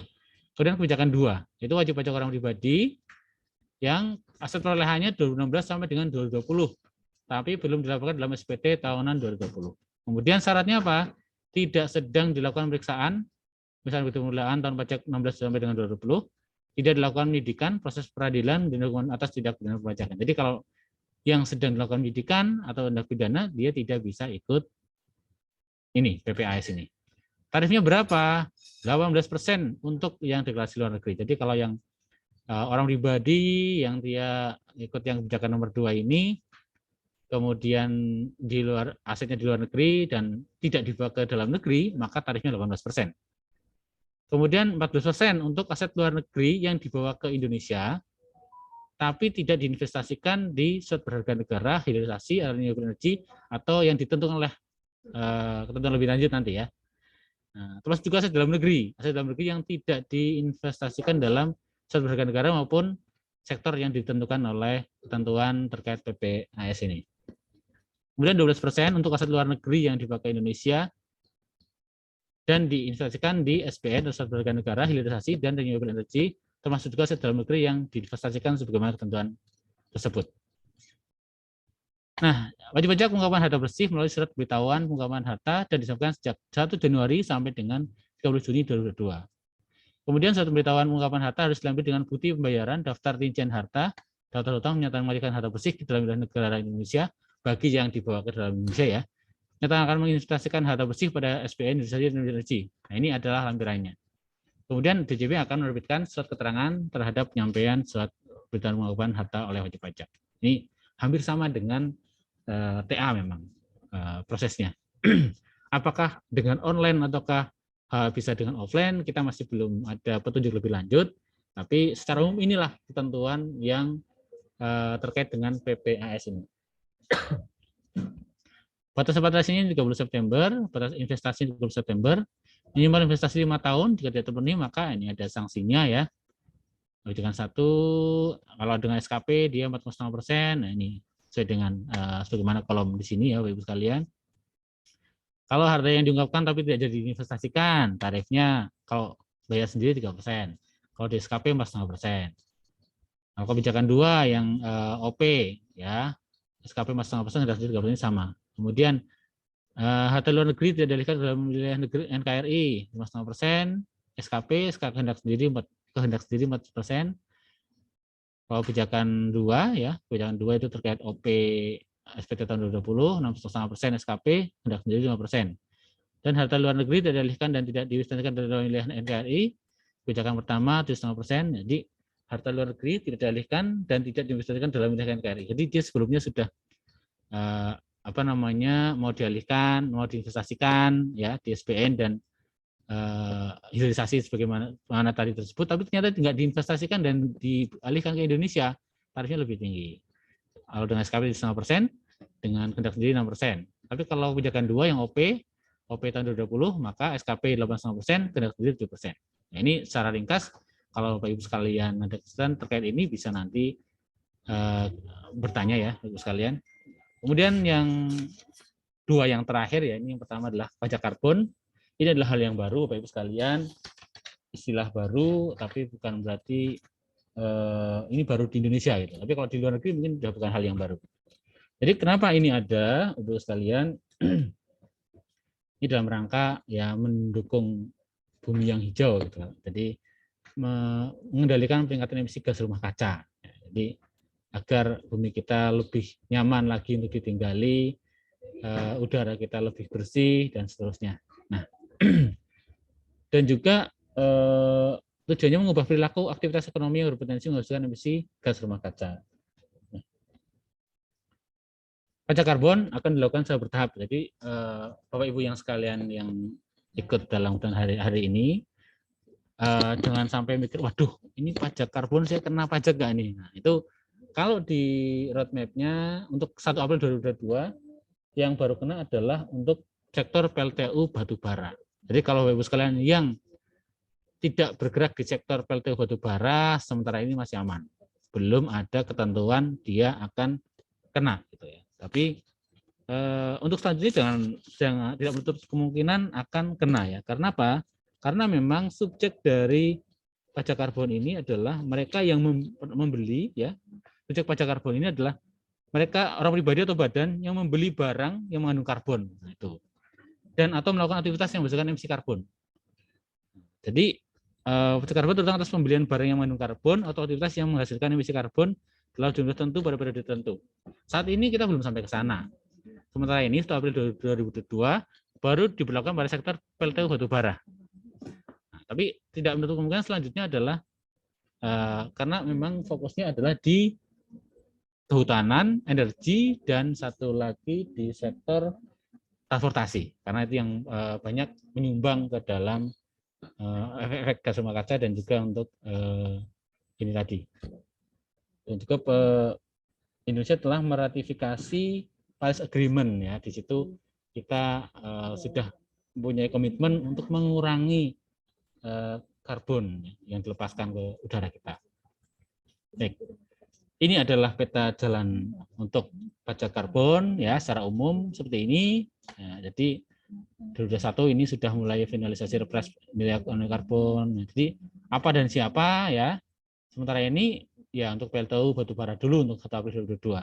Terus selanjutnya ya ini di 2025 ini implementasi perdagangan karbon secara penuh dan perluasan sektor pemajakan pajak karbon. Nah, ini di 2025. Sementara ini belum, tapi sebagai informasi aja Bapak Ibu sekalian ke depan ya tidak menutup kemungkinan semua aktivitas dan pembelian barang yang mengandung karbon akan menjadi kena pajak.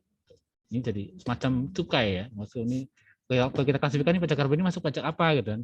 Pajak penghasilan bukan, PPN bukan. Ini sudah mirip cukai karena cukai itu kan pungutan yang dia atas barang tertentu, kemudian juga hasilnya akan digunakan untuk kepentingan penanggulangan efek dari barang tersebut. Ini sudah mirip kayak cukai. Ini tapi kita menyebutnya pajak karbon. Nah, itu terkait pajak karbon sekilas saja karena memang sementara ini baru ketentuannya itu ya terkait PLTU batubara untuk 1 April 2022 nanti implementasinya. Untuk yang sektor lainnya yang lebih luas di tahun 2025. Dan yang terakhir ya cukai ya cukai ini sebenarnya ranahnya DJBC ya Ditjen Bea Cukai kita sekilas saja karena memang cukai itu kan tidak semua produk yang kena cukai ya ini paling hanya yang bergerak di bidang tembakau dan hasil tembakau serta etil alkohol maupun yang mengandung itu. Inti dari perubahan pengurangannya adalah bahwa di situ hampir mirip dengan KUP tadi ya terkait dengan pidananya ya pidananya kemudian juga sanksinya ya. Itu turun itu aja intinya. Kalau di cukai membayar pokok cukai plus sanksi 3 kali itu sekali ukuran dibayar. Kalau saat penyidikan ya membayar pokok cukai plus sanksi 4 kali cukai kurang dibayar untuk undang-undang yang lama. Undang-undang yang baru membayar pokok cukai plus sanksi 4 kali cukai kurang dibayar. Ya, itu Bapak Ibu sekalian, telah sampai kita di penghujung slide. Akhirnya karena tadi Bu Ana sudah banyak memberikan pantun, saya tidak akan pantun juga ya. Tapi saya akhiri dengan beli buah di Panggung Rambutan. Alhamdulillah cukup sekian. Apabila kurang lebihnya saya mohon maaf. Selanjutnya kita akan ke Bu Ana. Silakan Bu Ana. Pertanyaannya.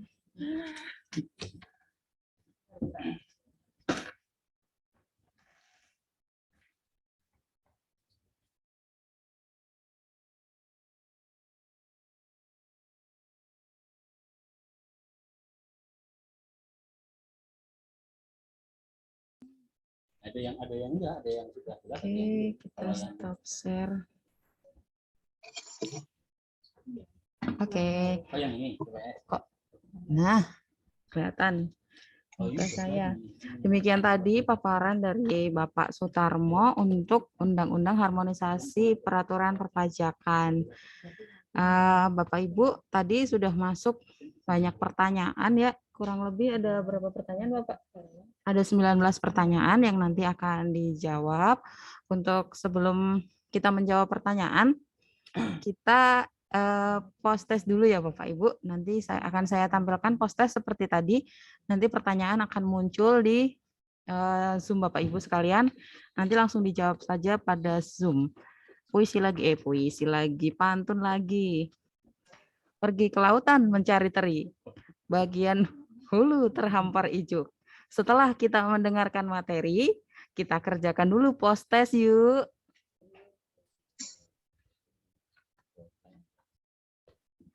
Sambil nunggu Mas Tarmo mengerjakan soal. Waduh, pertanyaannya agak sulit. Benda mana yang lebih berat? Kapas 10 kilo atau besi 10 kilo? Aduh, kayaknya Mbak hostnya salah soal nih Bapak Ibu. Mau dijawab dulu atau tidak? Tapi salah, ini harusnya post test, tapi ini potet. Mbak host tolong dibetulin dulu Mbak host. Mungkin ada Bapak Ibu yang mau menjawab nih sambil menunggu Mas Tarmo biar nggak tegang. Waduh, semangat sekali menjawabnya. Ada. Oke, benda mana yang lebih berat? Kapas 10 kilo atau besi 10 kilo? Ini jawaban yang paling banyak adalah tidak ada. Alasannya apa ya Bapak Ibu? Kan kapas sama besi gitu loh. Oke, terus telur apa yang sangar? Ini Mbak Hos nih kemana nih? Belum diganti-ganti. Telur apa yang sangar? Telur buaya, telur ayam, atau telur asin? Wah, banyak kan telur buaya. Padahal harusnya telur ayam kali ya, Hos ya. Apa yang ada di ujung langit? Huruf L, huruf T, atau jawabnya? Kalau kata saya sih jawabnya ya, karena ada jawabnya ada di ujung langit. Aduh, makin kemana-mana. Oke, Mbak Hos. Apakah sudah siap pertanyaan yang sebenarnya? Ini udah 50% yang menjawab. Ada yang mau menjelaskan Bapak Ibu? Oke, kita ya yang benar. Biar kita post testnya yang benar nih, serius lagi kita. Nah, ini siap-siap ya Bapak Ibu. Kita post test yang benar nih, nggak ada yang jawabannya ada di ujung langit. Nah, ini dia post test yang benar, post test. Ya, silahkan Bapak Ibu dijawab sesuai tadi hasil paparan dari Bapak Sutarmo. Setelah ini nanti kita dengarkan untuk jawaban-jawaban dari pertanyaan yang sudah masuk tadi.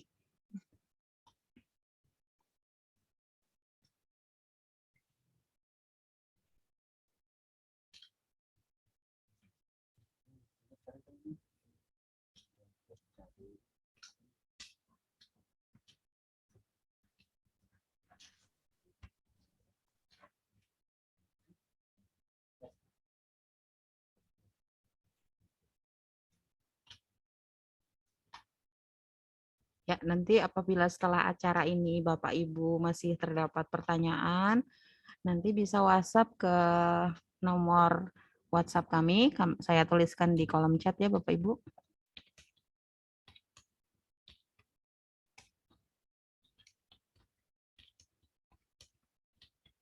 Nah, 2 nomor tersebut adalah nomor dari layanan konsultasi KPP Pratama Kebonjeruk 1.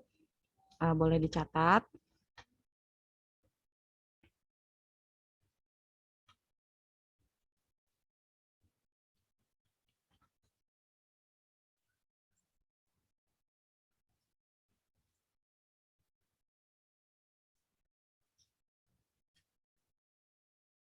Baru 50% yang menjawab pos tesnya.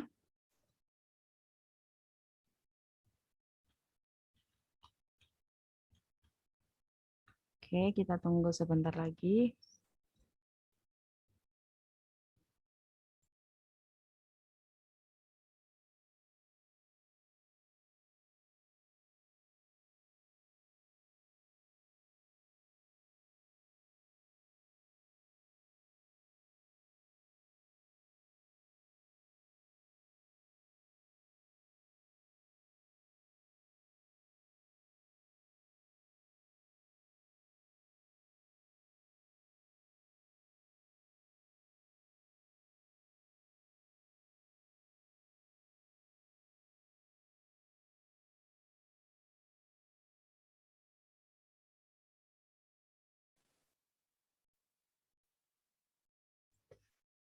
Oke, baik, sudah di atas 60% yang mengisi pos tes. Oke, baik. Terima kasih atas partisipasinya untuk mengisi pos tes. Saya endpoll ya.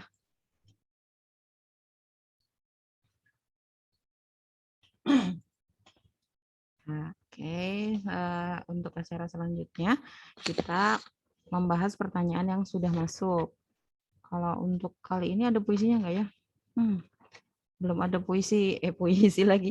Pantun yang saya siapkan. Ya udah, kalau saya belum siap, sekarang kita kembalikan ke Mas Tarmo untuk menjawab soal-soal atau pertanyaan yang tadi sudah disampaikan oleh Bapak Ibu di kolom chat.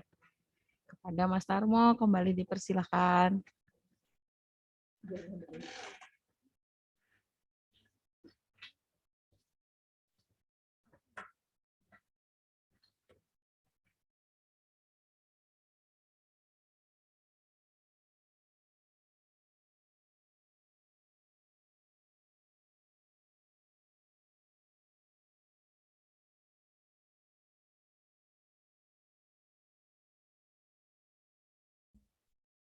Baik, terima kasih Mbak Ana atas pantun dan post testnya. Bapak Ibu sekalian, ini masih ada post test. Baik, Bapak Ibu sekalian, ini sudah ada 19 pertanyaan dengan beberapa anak pertanyaan. Jadi kalau total ya udah berapa nih? Udah puluhan lah pokoknya. Mungkin kalau kita bahas bisa sampai ini batas waktu ya. Nah, mungkin kita ada beberapa yang kita jawab dulu. Nanti kalau masih ada yang belum terjawab atau bagaimana, bisa ditanyakan ke, udah di-share ya nomor. Oke. Itu sudah kami share juga nomor layanan WhatsApp konsultasi ya, baik untuk aplikasi maupun konsultasi secara umum. Kalau nanti ada di beberapa pertanyaan yang belum terjawab, Ibu sekalian bisa melanjutkan di nomor itu ya, Bapak Ibu sekalian sudah kami share di chat. Baik, yang pertama adalah tentang PPS ya, program pengungkapan sukarela. Satu enggak, ini enggak ada sebutin namanya siapa ya, ya udah dari si Bapak atau Ibu ya, serta satu program pengungkapan sukarela itu prosesnya seperti apa ya. Kalau terkait proses detailnya belum ada PMK atau Kepdirjen terkait dengan itu ya. Jadi kami masih sementara adalah masih dengan seperti yang kami sampaikan tadi ya. Jadi seperti yang kami sampaikan ini masih serti enggak ya? Oke. Jadi ini belum ada, kami belum bisa menyampaikan terkait dengan itu ya. Sementara masih seperti ini saja ya. Sudah masuk? Sudah.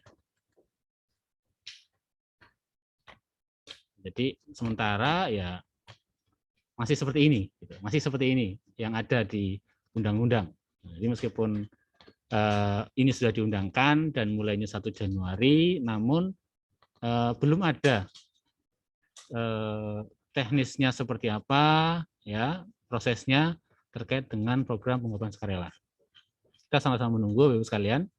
Mudah-mudahan nanti sebelum 1 Januari sudah ada ketentuannya. Kemudian nomor 2, apakah HWP Badan bisa mengikuti TA Jilid 2 meskipun tidak ikut dalam Jilid 1? Oke. Maksudnya adalah apakah wajib pajak badan bisa mengikuti program pengungkapan sukarela ini ya, meskipun dia tidak ikut yang TA tahun 2016-17 gitu kan, mungkin maksud pertanyaannya ya. Nah, sebagaimana di sini di slide yang saya tampilkan di layar, untuk badan yang bisa ikut program ini adalah yang sudah ikut tax amnesty di tahun 16-17. Nah, dari hanya untuk mereka yang sudah ikut tax amnesty di tahun 16-17. Jadi kalau wajib pajak yang badan yang tidak ikut tax amnesty di tahun 16-17 otomatis tidak bisa ikut di program pengungkapan sukarela ini. Dan satu lagi, jangan berkecil hati, Karena apa? Karena memang untuk badan yang bisa ikut program pengungkapan sukarela pun hanya atas aset yang diperoleh tahun 15 ke belakang atau sebelum 31 Desember tahun 15. Jadi kalau berbeda dengan orang pribadi ya, kalau orang pribadi sebagaimana saya tampilkan di layar, orang pribadi itu basisnya bisa untuk yang aset perolehan tahun 16 sampai dengan 2020. Jadi kalau badan ya yang bisa ikut tax amnesty ya, pertama syaratnya adalah dia sudah ikut tax amnesty sebelumnya dan juga dia hanya aset yang diperoleh sebelum atau 2015 dan sebelumnya. Jadi atas tahun 16-20 tidak bisa untuk badan, meskipun dia sudah pernah ikut tax amnesty. Kalau orang pribadi di sini ya bisa mungkin ikut dua-duanya. Kenapa? Karena kalau orang pribadi yang sudah pernah ikut tax amnesty di tahun 16-17, dia bisa ikut yang kebijakan 1, bisa ikut kebijakan 2, gitu. Kemudian bagi perusahaan orang pribadi yang saat ini sedang melakukan pemeriksaan, tapi dia sudah ikut TA Jilid 1, apakah masih bisa ikut TA Jilid 2? Oh ya, misalnya untuk tahun 16. Sebagaimana yang ada di ketentuan untuk yang sedang dalam dilakukan pemeriksaan, syaratnya adalah tidak sedang dilakukan pemeriksaan. Jadi memang sementara ini yang bisa kita sampaikan adalah tidak bisa ikut ya, kecuali ada ketentuan lain nanti. Tuh. Jadi kalau misalnya ini kan tidak sedang, jadi memang belum selesai. Tapi ketentuan lebih lanjutnya kita sama-sama menunggu. Kemudian selanjutnya NIK sebagai NPWP. Nah ini kita sudah yakin nih banyak pertanyaan terkait NIK ya. Jika NIK berlaku seperti NPWP, apakah perusahaan wajib menerbitkan Bukpot 21 kepada seluruh karyawan? Nah, terkait Bukpot 21 ya, kalau dia NIK berlaku sebagai, ini kan kita masih belum ada ketentuan lebih lanjut terkait NIK ini. Ya, yang jelas yang sementara ya, Ibu sekalian, seperti biasa untuk bukti potong ya diterbitkan sebagaimana biasanya bagi yang ada penghasilan sebagaimana sebelum ada ketentuan baru ini. Kemudian yang kedua, karyawan yang menggunakan NIK apakah wajib lapor SPT tahunan meskipun di bawah BTKP ya? Ini juga sama. Kita masih belum ada ketentuan lebih lanjut terkait pengukuhan NIK menjadi NPWP. Jadi masih kita tunggu sama-sama ketentuan teknisnya. Apakah kemudian karyawan yang belum punya NPWP tapi di bawah BTKP kan itu kan punya NIK tuh. Apakah juga lapor SPT tahunan? Kita belum ada ketentuan itu. Kemudian nomor 6, apakah ini menarik ini? Ini pertanyaan yang bagus. Untuk potongan pasal 21-nya, kalau dia dengan adanya NIK menjadi NPWP, apakah potongan pasal 21 menjadi pemotongan punya NPWP atau tidak punya NPWP ya? Jadi kalau ketentuan umumnya kan kalau dia punya NPWP tarifnya misalnya tarif pasal 17. Kalau tidak punya NPWP ya, hanya punya NIK, dia kena 20% lebih tinggi kan gitu. Karena tarif 5% ya jadinya 6%. Nah, apakah dengan adanya ketentuan NIK menjadi NPWP otomatis yang tadinya kena 20% lebih tinggi menjadi kena tarif pasal 17? Nah, sementara ini belum ada ketentuan. Tapi Jadi untuk sementara silakan sebagaimana biasa. Jadi kalau dia tidak punya penunjukan NPWP yang seperti biasa ya tetap terkena 20% lebih tinggi ya. Jadi seperti yang tidak punya NPWP.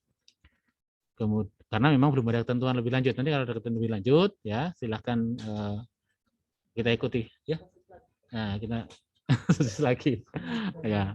Jelas nanti kita juga akan share di medsos kita ya, sebagaimana yang tadi kami sampaikan.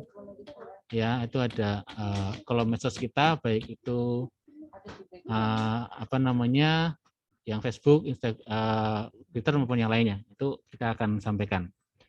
Sementara ini belum ada ketentuan. Nah, saya mau tanya jika suami istri punya NPWP atas nama suami, jika tidak ada perjanjian pisah harta, bagaimana nanti ini dijadikan sebagai NPWP? Nah, terkait ini sebenarnya ketentuannya hampir sama ya, kita tunggu lebih lanjut. Namun demikian dalam hal keluarga ini memang secara umum ketentuannya adalah satu keluarga satu NPWP, yaitu kepala keluarga. Jadi teknis terkait ini ya memang kita belum bisa menyampaikan, tapi tetap pada umumnya ya suami yang akan melaporkan kecuali istri memilih terpisah, memilih melaksanakan kewajiban perpajakan secara terpisah. Gitu. Kemudian penyitaan aset. Jika ada proses penyitaan dalam batas aset PT saja. Saya masih belum bisa nangkap maksud pertanyaan ini. Jika ada proses penyitaan dalam batas aset PT saja. Ya, nanti mungkin lebih jelasnya maksud pertanyaan ini silakan di WA ya, karena saya masih belum paham nih maksudnya gimana. Jika ada proses penyitaan dalam batas aset PT. Oh, maksudnya gini ya. Kalau ada PT yang apa namanya terkena ada tunggak pajak kemudian dilakukan tindakan penyitaan seperti itu mungkin ya. Apakah hanya aset yang ada di PT saja ataukah di luar PT gitu mungkin seperti itu. Nah, terkait dengan itu Bapak Ibu sekalian, jadi kita ngelihatnya ke penanggung pajaknya. Jadi dalam hal memang jika ada penanggung pajaknya ya termasuk ke dalam pribadi si penanggung pajak. Makanya mungkin seringkali ada tindakan pemblokiran maupun penyitaan di rekening tabungan dari si penanggung pajak atas nama pribadi. Meskipun itu adalah hutang pajaknya si PT gitu. Jadi memang sampai ke penanggung pajaknya. Karena si penanggung pajaknya inilah yang sudah selama ini menjalankan perpajakan. Jadi yang selama ini apa namanya mendapatkan keuntungan yang seharusnya dia juga sudah kena pajak dan seterusnya. Jadi memang sampai ke pribadi si penanggung pajak. Tidak hanya berhenti di aset perusahaan saja. Jadi kalau selama ini seperti itu. Kemudian natura, apakah proses seorang salesman yang diberi pinjaman mobil oleh kantor, mobil tersebut kantor disebutkan berapa juta untuk saya karyawan. Baik.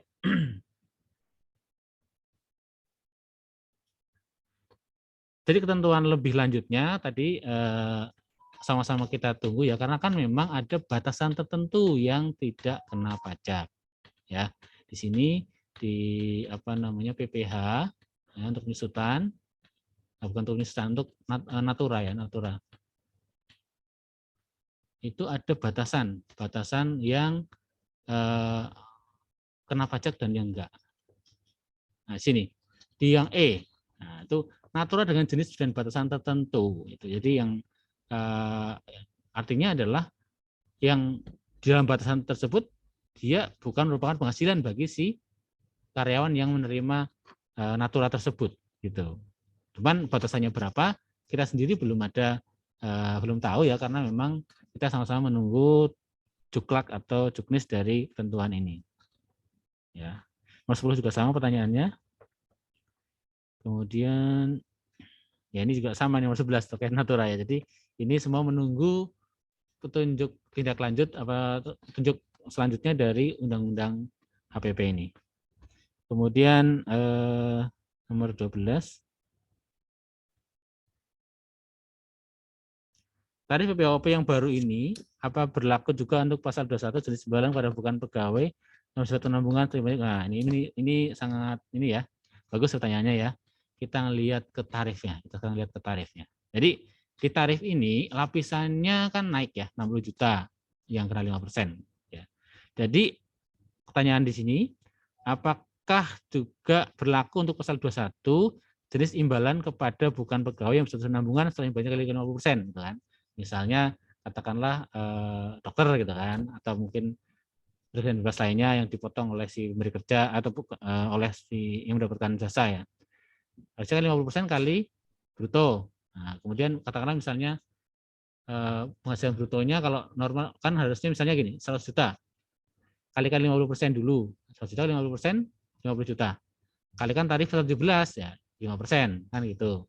Nah, bagaimana kalau misalnya apa namanya penghasilan brutonya adalah sebesar 120 juta misalnya. Kalau undang-undang yang lama kan dia dua tarif ya, kan 120 juta kali 50%, 60 juta, sebagian menggunakan 5%, sebagian lagi pakai 15%. Nah, dengan undang-undang yang baru ini, maka otomatis ikut undang-undang yang baru. Jadi pertanyaan jawabannya, dia ikut undang-undang baru ini ikut dalam hitungan pasal 21. Jadi pasal 21 ini dasar penghitungannya karena ini pasal 17 ya, yang diubah dalam pasal 17, ya berarti otomatis ikut berubah. Yang tadinya misalnya brutonya 120 juta ya, kalikan 50% kan 60 juta ya, 60 juta. Tadinya kena tarif 5% dan 15%, 50 juta kali 5%, kemudian 10 juta kali 15%, maka dengan undang-undang HPP, kalau apa namanya ada pembayaran pasal 21 yang bersifat kesinambungan, ataupun tidak misalnya ya, yang di atas 60 juta ya, ada yang dengan 60 juta ya berarti ikut lapisan yang baru, gitu. Nah, 5%. Nah, termasuk juga kalau yang ini penambungan kan harus dihitung kumulatif tuh tiap sekian bulan, total dari setahun dari Januari berapa. Nah, itu otomatis lapisannya juga ngikutin. Di ringkasnya bahwa untuk hitungan pasal 21 ikut mengikuti tarif yang baru itu.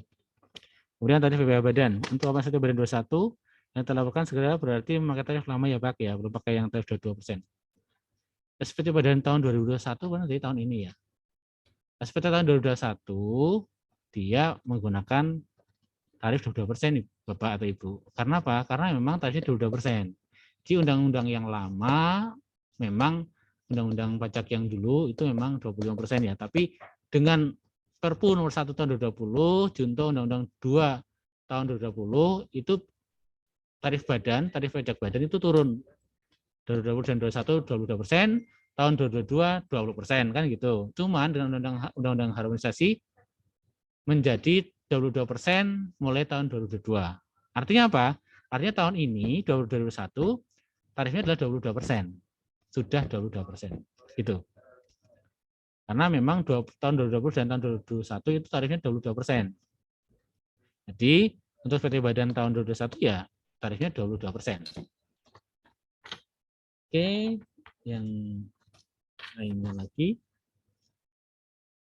Bila di bawah 500 juta laporannya hanya akhir tahun. Oke. Batasan omset, terkait batasan omset ya. Bila di bawah 500 juta, laporannya hanya akhir tahun ya. Oh iya. Jadi jangan lupa untuk ini PPh mulainya berlaku adalah 1 Januari sampai mulai 1 Januari 2022. Ya, tahun pajak 2022. Artinya apa? Artinya ini juga mulai tahun depan. Termasuk tadi yang pertanyaan sebelumnya ya terkait dengan pasal 21 atas imbalan pegawai bukan pegawai yang bersifat penambungan itu juga mulai tahun depan untuk yang tarif baru. Ya, ini untuk yang apa namanya? Bila di bawah 500 juta omsetnya laporannya akhir tahun betul. Jadi kalau misalnya katakanlah tahun depan tahun 2022 omsetnya hanya 40 juta. Ya berarti hanya lapor saja setiap tahun. Wajibannya. Tidak ada pembayaran lagi kan. Kemudian untuk yang nomor 15 untuk tarif PPh-OP dan tarif PPh 0,5% benar berlaku mulai pengetahuan belanja netrali benar atau tidak?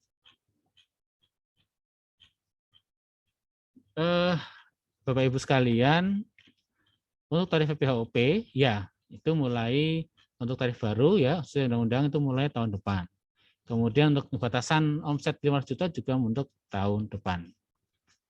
Dan target PPN ya untuk PPN final tidak bisa dikreditkan PPN-nya. Ya, Untuk PPN final otomatis namanya sudah final, ya berarti kemungkinan besar tidak bisa dikreditkan ya. Saya bilang kemungkinan besar karena belum ada tindak cuplaknya ya. Tapi kalau perkiraan saya sih memang tidak bisa dikreditkan. Maksudnya tidak bisa dikreditkan itu gimana? PM-nya ya, oke. Ya, perkiraan saya tidak bisa dikreditkan. Tapi apakah bisa dengan dibiayakan ya? Nah itu nanti, oh ini pertanyaannya berikutnya ya. Selain dikenakan tarif final, apa yang bisa dibiayakan? Nah, itu kita lihat nanti ketentuannya ya. Apakah bisa dibiayakan? Kemungkinan sih bisa, tapi saya belum bisa menjawab pastinya. Baik, ini sudah 18. Baik, untuk yang dividen, izin bertanya untuk dividen yang diberikan yang tidak dipotong pajak. Ini tadi kayaknya nggak ada di undang HPP ya. Tapi nggak apa-apa, Ibu sekalian. Meskipun itu di luar tema, tetap saya jawab. Kalau yang lain nanti yang di luar tema ya nanti bisa saya jawab lewat ini ya konsultasi ya, biar terkait undang HPP ini kita selesaikan dulu. Nah, jadi untuk dividen yang dibagikan sesuai dengan undang Ciptaker ya, jadi undang Ciptaker bukan undang ini, undang yang lama itu, undang yang baru tahun kemarin. Dividen yang diberikan tidak dipotong pajak. Jadi bukan ada yang tidak dipotong pajak, tapi yang tidak dipotong pajak. Dividen dengan undang Ciptaker tidak perlu dipotong pajak. Oke, saya ulangi.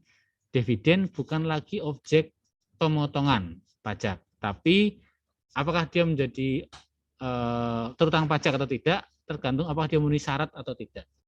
Syarat apa? Syarat pelaporan, syarat investasi, dan syarat pelaporan realisasi investasi. Pertama adalah syarat di PMK 18 tahun 2021 kalau tidak salah ya, sebagai cuplak dari Undang-Undang Ciptaker.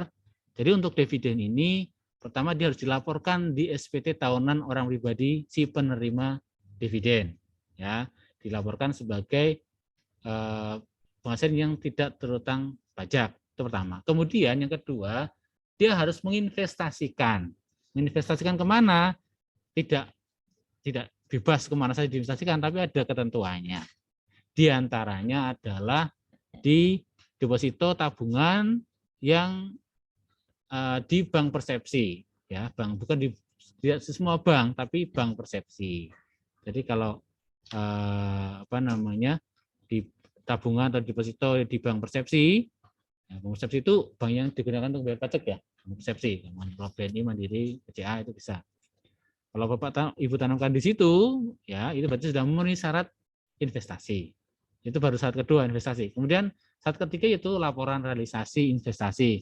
Jadi setiap tahun selama 3 tahun ada juga laporan realisasi investasi atas investasi dari dividen yang diterima itu digunakan diinvestasikan ke misalnya tadi tabungan atau deposito.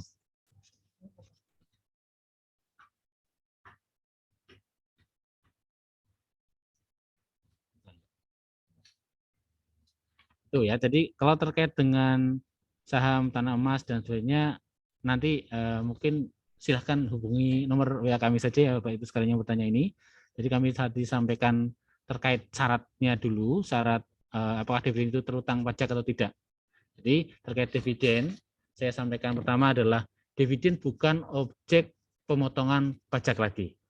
Jadi apakah dividen itu terutang pajak atau tidak, itu di pribadinya, si penerima. Saat dia menerima dividen, akan menjadi terutang pajak kalau dia tidak lapor di SPT-nya. Kemudian tidak menginvestasikan di investasi yang sudah ditentukan. Misalnya tadi ada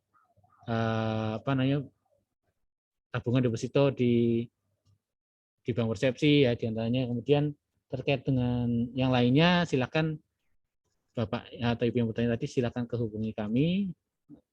Kemudian nomor 19 ya mungkin itu dulu ya karena sudah ini ya sudah setengah 12. Nanti untuk yang lebih lanjutnya atau lebih puasnya lagi bisa lewat WA kami ya. Selanjutnya waktu saya serahkan ke Bu Ana.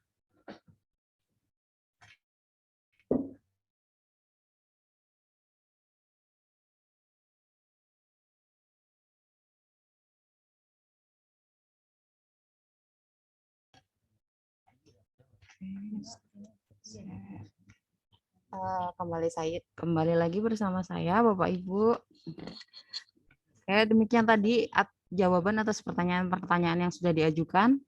Apabila Bapak Ibu memiliki pertanyaan lagi terkait undang-undang ini atau mau konsultasi tentang perpajakan ke KPP kami, silahkan hubungi nomor WhatsApp yang sudah kita share di kolom chat. Kemudian tadi beberapa ada yang bertanya, Ibu bisa nggak kita dapat materi untuk hari ini? Nah, ini kita jawab dengan pantun lagi.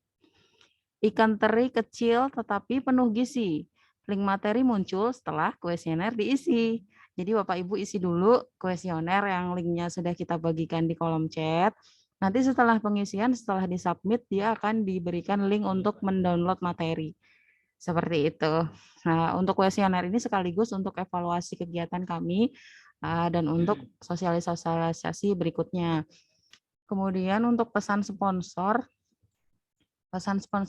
mohon di-follow akun media sosial kami yang masih minim follower ini Bapak Ibu, supaya nanti kalau misalnya kita share untuk undangan sosialisasi berikutnya, Bapak Ibu udah dapat infonya langsung dari media sosial kami. Untuk yang pertama Facebooknya namanya KPP Pratama Jakarta Kebon Jeruk 1, seperti yang ada di virtual background kami Bapak Ibu ya. Kemudian untuk Instagramnya pajak bonjer 1, satunya angka, itu langsung diketik aja pajak bonjer 1.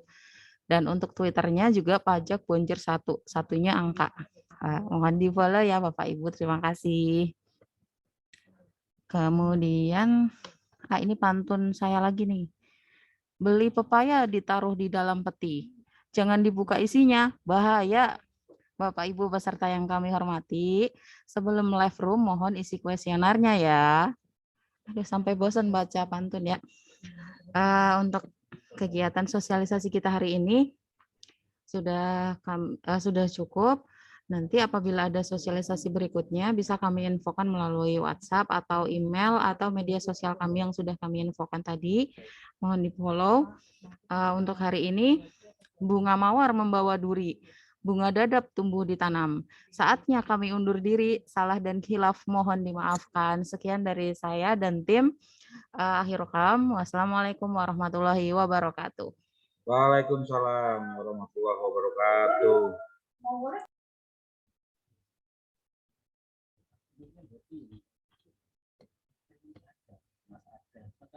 Ada satu orang nggak, harus gimana?